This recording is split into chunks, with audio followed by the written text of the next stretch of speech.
Last night I took a rocket to heaven, past the wide, wondrous, cold Milky Way.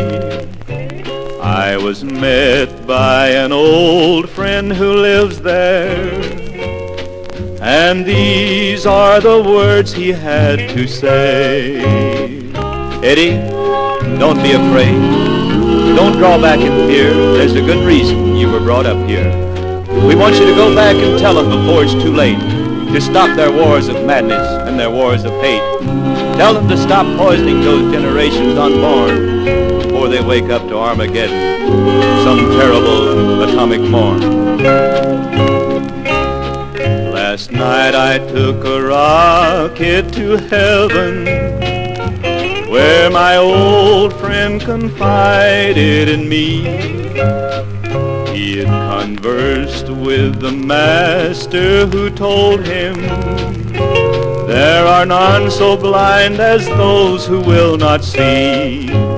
For the master's own voice had come through the haze and said, I gave the human race the earth, through the prophets the laws of the universe, having faith that they would uphold these truths for the betterment of each new birth. But behold, I do not destroy what I create. Destruction is born of greed and hate.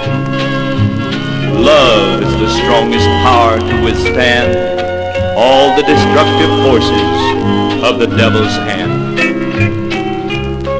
I stepped back in my rocket to heaven, but before I was sent on my way, strong and clear o'er the roar of that rocket came the last words my old friend had to say.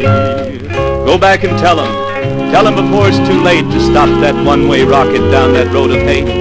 Remind them that retribution's walking by their side, and that in your atomic world there's no place left to hide. Eddie, take one look.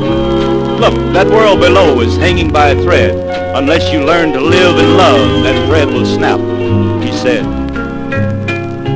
I came back on that rocket from heaven, my friend's words still ringing in my ear. As ye sow, so shall ye reap. Learn to love and love me. Without love, Armageddon is here.